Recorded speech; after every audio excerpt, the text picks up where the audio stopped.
It started innocently enough, or at least I thought so at the time. I had been dabbling in the darker corners of the internet, mainly out of curiosity. My job was boring, my town was even more so, and I was tired of scrolling through the same mundane news feeds and harmless clickbait. I wanted something different, something thrilling. A friend of mine, let's call him Eric, had mentioned the dark web during a conversation over drinks a few months earlier. He spoke about it like a modern-day urban legend, a mysterious underworld of secretive forums, illicit dealings, and forbidden knowledge. It was something I dismissed at the time, but when boredom set in, I found myself downloading Tor and venturing into uncharted digital territory. I didn't intend to do anything illegal. I wasn't looking to buy drugs or hire a hitman. I just wanted to see what all the fuss was about. At first, it was disappointingly mundane. Forums for hackers, obscure political manifestos, and cryptic message boards. But then I found the Black Room. The Black Room wasn't just another shady forum. It felt alive. It wasn't the name that made it stand out, but the atmosphere. It was an exclusive, invitation-only site, and I only got in because someone on a different forum posted an access link that worked for precisely 15 minutes. The login page had a single phrase written in Latin, Tenebris sumus omnes, we are all darkness. Inside, it was a strange mix of discussion threads, videos, and live chat rooms. Some of the content was deeply unsettling, disturbing videos that were intentionally grainy, as if to obscure the details. I told myself it was all fake, a twisted corner of the internet where people went to play out their darkest fantasies. But one thread in particular caught my attention. Titled, The Watcher Follows, it was filled with cryptic stories about a figure that people claimed to have seen after visiting the site. At first, I assumed it was part of the act, a way to keep visitors intrigued and coming back. But as I read on, the post became eerily specific. People described a shadowy presence, always lingering at the edge of their vision. Some heard whispers in empty rooms.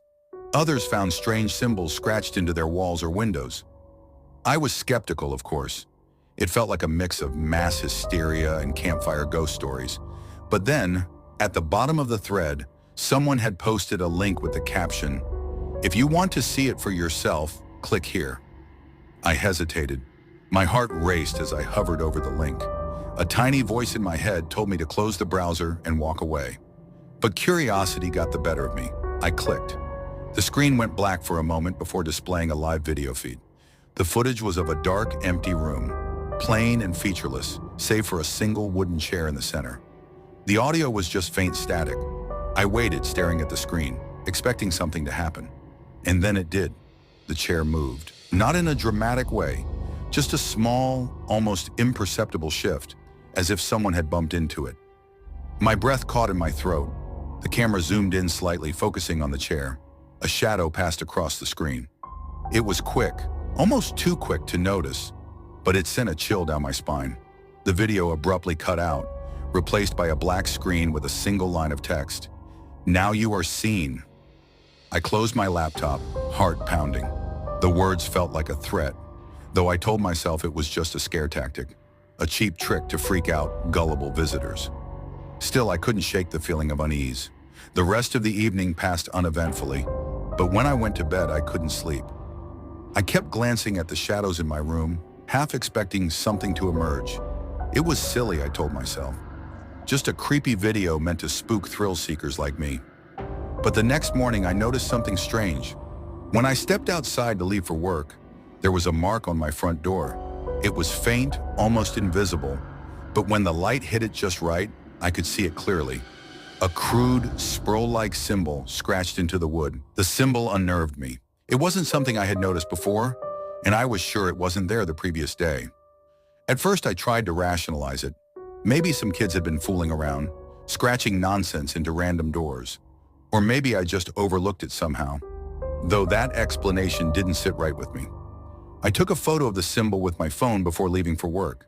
The day passed uneventfully, though I couldn't shake the memory of that scratch spiral. By the time I got home, I had mostly convinced myself it was nothing.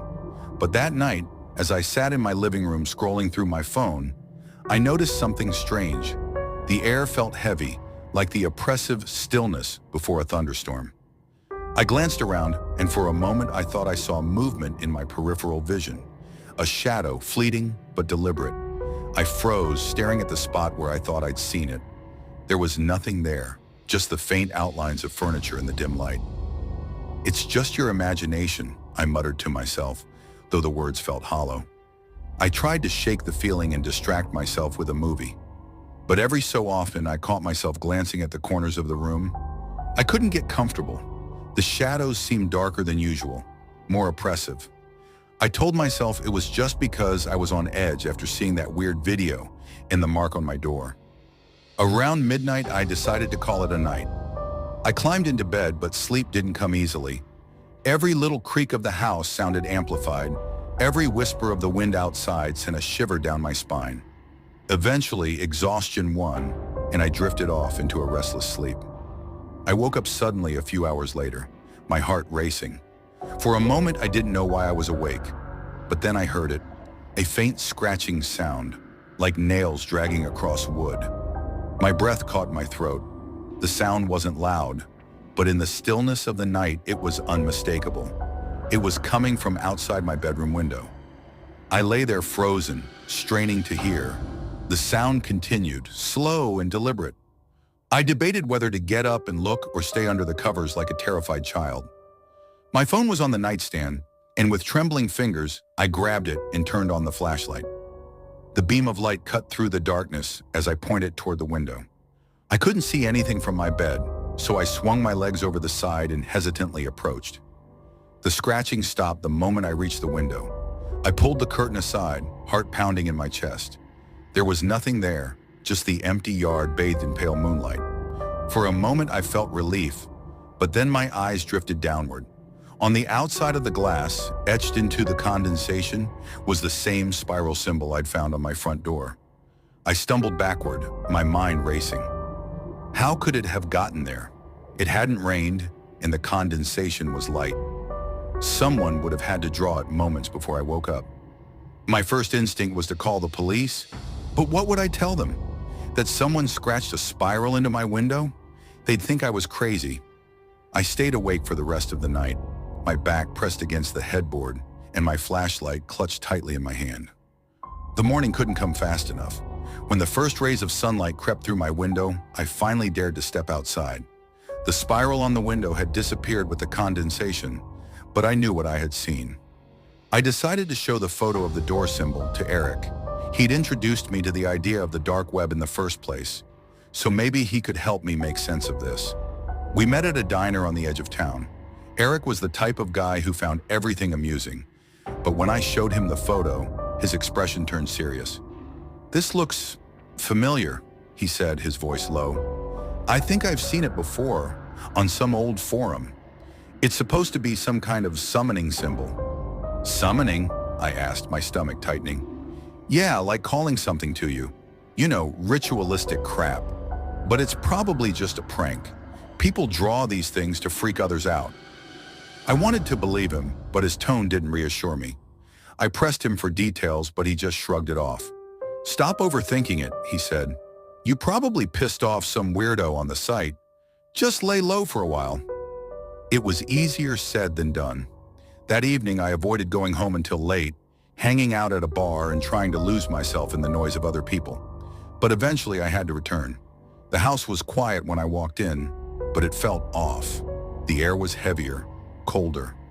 I checked all the locks and windows, trying to convince myself that I was safe. I stayed up watching TV, the volume low enough that I could still hear every creak of the house. The shadows in the corners of the room seemed darker than before, almost pulsing, but I blamed my exhaustion. Around 1 a.m., I heard it again, the scratching. This time it was coming from the back door. I froze. The sound was faint but unmistakable. It wasn't frantic or hurried. It was slow, deliberate, as if whoever, or whatever, was making it wanted to be heard. I grabbed a kitchen knife and approached the door, my hands shaking. The scratching stopped the moment I got close. I turned on the porch light and yanked the door open, knife in hand. There was nothing there. I stepped outside, scanning the yard. The night was eerily quiet, the air unnaturally still. Then I saw it, a shadow standing at the edge of the yard. It wasn't a person. It couldn't be. It was too tall, its form too distorted, like it wasn't fully solid. It stood motionless, watching me. I stumbled back inside, slamming the door and locking it. When I looked through the peephole, the shadow was gone. The descent. For the next few days, I couldn't shake the feeling of being watched. The shadow didn't return, or at least I didn't see it again. But the marks did. Every morning, I found new symbols scratched into the walls, the floors, even the ceiling of my living room. I tried to cover them, to scrub them away, but they always came back. Eric stopped returning my calls after I sent him a photo of one particularly large spiral etched into my kitchen table. I couldn't blame him. Whatever I had invited into my life was scaring him as much as it was scaring me. I tried everything to stop it. I deleted my Tor browser, wiped my laptop clean, and even considered moving. But deep down, I knew it wouldn't help. Whatever this was, it wasn't tied to my house or my computer. It was tied to me. And then, the whispers started. At first, I thought it was the wind or the faint hum of the refrigerator. But as the nights went on, the whispers grew louder, more distinct. They spoke in a language I couldn't understand, guttural and inhuman. One night, I woke up to find my bedroom walls covered in spirals. They weren't scratched or drawn. They were seared into the paint, as if burned. I knew I couldn't stay in the house any longer. I packed a bag and checked into a motel on the other side of town. But even there, the whispers followed. In the darkness of the motel room, I could feel something watching me. A shadow passed across the curtains, even though the room was on the second floor. When I woke up, the spiral was etched into the bathroom mirror. I was out of options. I needed help. That's when I decided to contact someone who specialized in the paranormal. I wasn't the kind of person who believed in the supernatural, or at least I hadn't been until all of this started. By the time I checked into the motel, my skepticism had crumbled into a fragile acceptance of the impossible. Something was after me, something I didn't understand. The spirals, the shadow figure, the whispers, they weren't coincidences or pranks. They felt intentional, malevolent. I spent the next morning scouring the internet for someone who could help. It wasn't as easy as I thought. A lot of paranormal experts were clearly frauds preying on desperate people. But after hours of searching, I found someone who seemed legitimate. Her name was Dana, and she ran a small blog documenting hauntings and strange phenomena. Her site wasn't flashy, but it was detailed and thorough. She had records of similar cases, people who'd encountered symbols, heard whispers, and been followed by shadows. The stories were eerily familiar. Dana lived in a neighboring state just a few hours' drive away. I emailed her with the subject line, "Urgent, I need help." I didn't expect a quick reply, but she wrote back within an hour. "I believe you. Bring any evidence you have, photos, recordings, anything. Meet me at this address tomorrow morning." She included directions to her home, a small cabin in a secluded area. I packed what little evidence I had, the photos of the spirals, screenshots from the Black Room forum, and the video feed I'd saved before it went offline. The drive to Dana's cabin was tense. Every car that passed felt like a threat. Every shadow in the trees a lurking presence. By the time I arrived, I was on the edge of a panic attack. Her cabin was modest but cozy, nestled in the woods far from any neighbors. Dana was waiting for me on the porch. She was in her early 40s, with sharp eyes that seemed to see right through me. "Come in," she said, her voice calm but firm. Inside, the cabin was cluttered with books, old artifacts, and strange tools I couldn't identify. She led me to the living room, where we sat across from each other at a worn coffee table. "Start from the beginning," she said.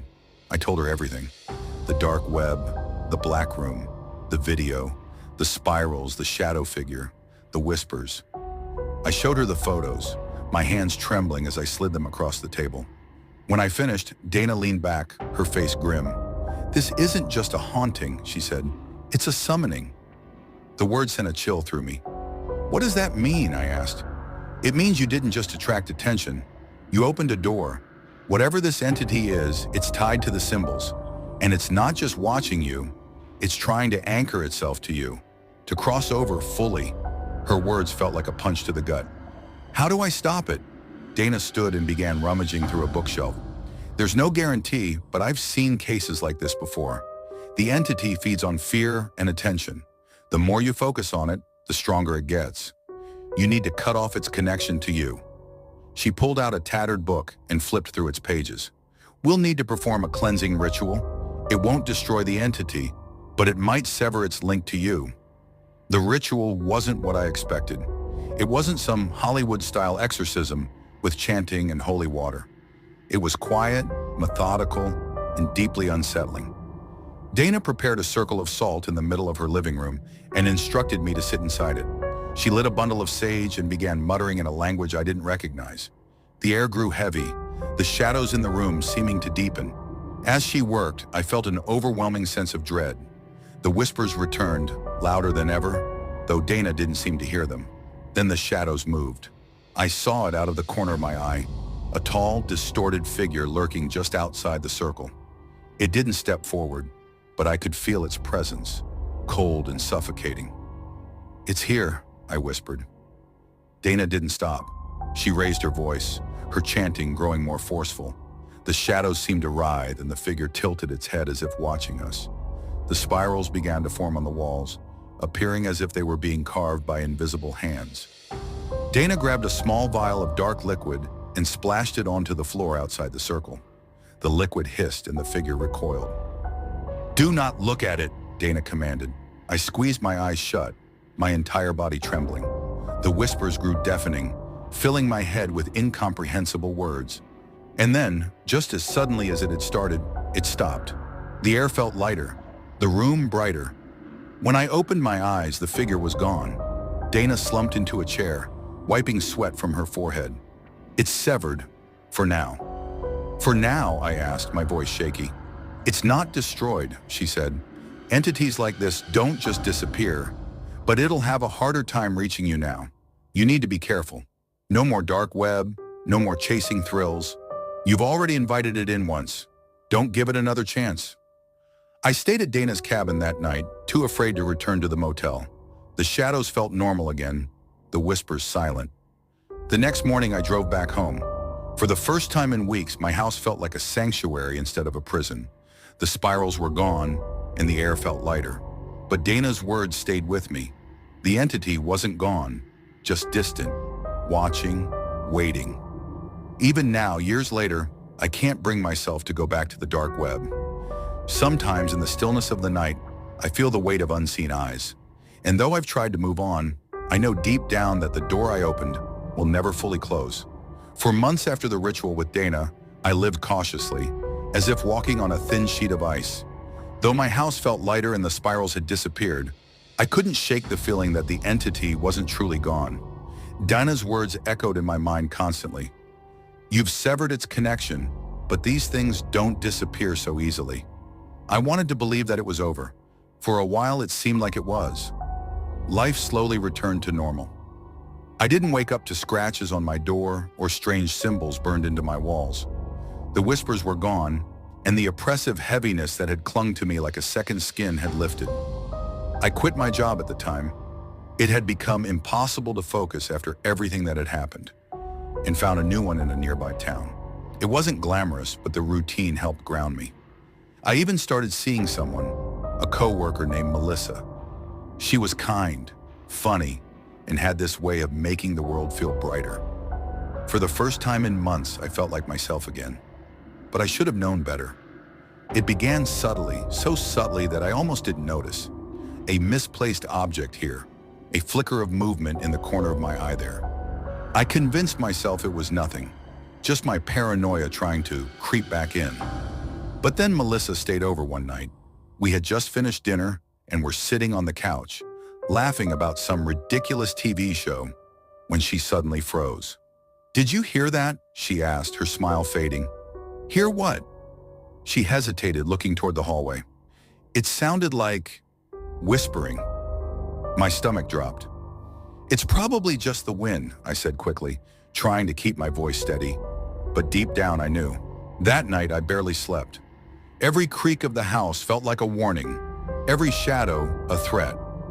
Melissa, blissfully unaware of my past, fell asleep easily. I envied her. At around 3 a.m., I woke to the sound of scratching. It was faint, like nails dragging across the wood of my bedroom door. I turned my head slowly, my breath caught in my throat. The door was closed, but I could see a faint shadow moving beneath the crack. I didn't move. I didn't breathe. After what felt like an eternity, the scratching stopped. The shadow faded and the house fell silent. But I knew it was back. The next day I called Dana. "I thought you said the connection was severed," I said, trying to keep the panic out of my voice. "It was," she replied, her tone calm but firm. "But severing the connection doesn't destroy the entity. It's still out there, waiting for an opportunity to return." "Well, it found one," I snapped. "It's back." Dana sighed. "Then something must have drawn it in again. Have you done anything that might have reopened the door? Any new trauma, fear, or unresolved emotions?" I thought about Melissa, about how happy I'd been, how much I'd started to let my guard down. "It feeds on vulnerability," Dana continued, "and on connection. If you've let someone new into your life, it might be using that as a way to get closer to you." I felt sick. Had I put Melissa in danger? "What do I do?" I asked, my voice barely above a whisper. "You'll have to face it," Dana said. "This time, for good. No half measures." Dana agreed to help me again, but this time, the ritual would be far more dangerous. "You'll need to confront the entity directly," she explained. "Not just banish it, but force it to reveal its true form. Once it does, you'll have to destroy its tether completely." The tether, she said, was likely tied to the spirals, the marks it left behind. We prepared for the ritual that night. Dana arrived with a new set of tools, including a black mirror, which she explained would act as a portal to draw the entity in. "This is risky," she warned me. "If you're not strong enough to resist it, it could pull you in instead." I nodded, too terrified to speak. We began the ritual in the living room, just as before. Dana drew a new circle, this one far more intricate, with layers of symbols and runes I didn't recognize. The black mirror sat in the center, its surface polished to an unnerving shine. "You'll need to look into the mirror," Dana said, "and when the entity appears, you must confront it. Tell it that you reject it, that it has no place here." As she began chanting, the air grew heavy again. The shadows in the room deepened, coalescing into a single oppressive presence. And then it appeared. The black mirror darkened, its surface rippling like water. Slowly the entity emerged, not in the room, but in the reflection. It was taller than before, its form more defined. Its features were human-like, but wrong, as if it were wearing a mask made of shadows. Its eyes burned with a faint, malevolent glow. It spoke for the first time, its voice a guttural blend of whispers and growls. "You cannot escape." I felt my knees weaken, but I held my ground. "You don't belong here," I said, my voice shaking. "You have no power over me." The entity laughed, a deep, bone-chilling sound. The spirals began forming on the walls again, glowing faintly in the dim light. Dana shouted something in her chanting language, and the spirals flickered, their glow dimming. "Focus!" she yelled. "Tell it to leave!" "I reject you!" I screamed, tears streaming down my face. "You're not welcome here!" The entity let out a deafening roar, and the black mirror cracked down the center. A surge of cold air rushed through the room, extinguishing the candles. The entity writhed, its form flickering like a dying flame. Dana threw something into the circle, powder that erupted into a bright, blinding light. The entity let out one final agonizing scream before vanishing into the broken mirror. When it was over, I collapsed to the floor, shaking. The house felt quiet, too quiet, but the oppressive presence was gone. Dana sat beside me, her face pale. "It's done," she said. "The tether is destroyed. It can't come back." I wanted to believe her, but a part of me would always wonder. Melissa and I moved away a few weeks later. I never told her the full story, only that the house had bad memories attached to it.